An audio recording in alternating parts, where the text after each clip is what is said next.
Alley. I was an adult before I realized we were both part of a revolutionary change in the way Americans lived, worked, and especially moved from place to place. Over the course of the next 50 years, the most important parts of the built environment, the streets on which we lived, played, and worked, were impoverished by the seemingly irresistible centrifugal forces of sprawl and suburbanization.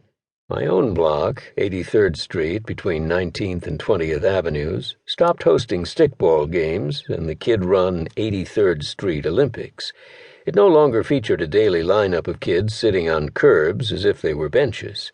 The phenomenon occurred in nearly every city that had been built before the advent of the internal combustion engine. Bedford Avenue, in its various incarnations, was already at least 2 centuries old before the first Ebbets Field was built.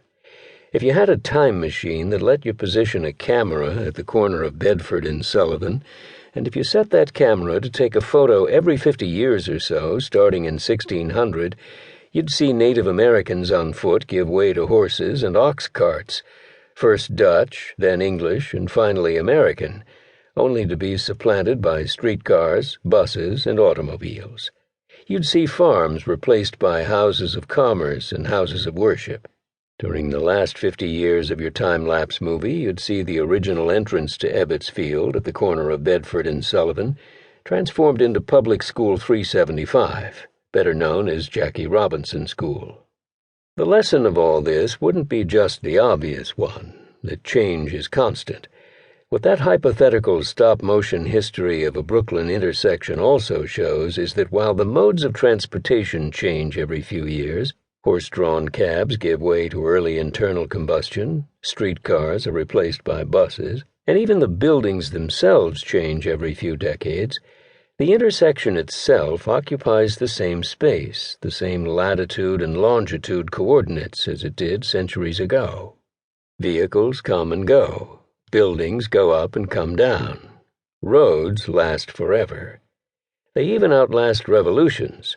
They were there through half a dozen revolutionary turning points during the 50 years before Walter O'Malley broke my heart. They were there for the epoch of sprawling suburbanization that started after the Second World War and pulled the Dodgers west. And most of them remain today, as another revolution is underway, the street-smart revolution, which is the subject of this audiobook. Before you listen any further, though, you should know what this audiobook is not.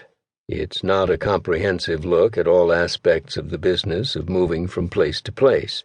You won't find anything here about freight transportation, except insofar as it is making it lots easier to have trucks deliver goods to your front door than for you to carry them home from a store. Nothing about air travel, or, except for the occasional ferry, ships and boats.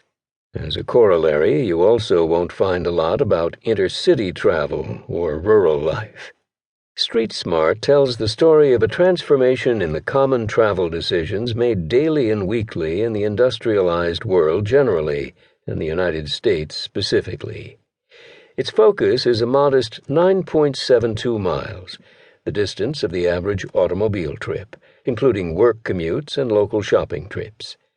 Those kinds of journeys are what this audiobook is about getting ourselves to work, to shopping, to social encounters, and to entertainment, how we've done so historically, and how we're going to be doing so in the future. The first 4 chapters of Street Smart describe the huge implications for cities and suburbs in a world in which the private automobile is a less and less dominant component of a modern transportation network. Though I may as well say it here clearly. The private automobile isn't going to disappear from the landscape of the industrialized world, and Street Smart isn't a recipe for doing away with it. It wouldn't be practical even if it were desirable, which it isn't. A car-free future is a myth, seductive but unreachable. A dozen other myths, plausible but misleading, pervade the world of transportation. It's widely believed, for example, that building new roads parallel to congested ones will relieve congestion, or that wider lanes are safer than narrower lanes. Planners and politicians regularly contend that the more lanes you add to an intersection, the more traffic it can handle, that moving a city's traffic faster will make that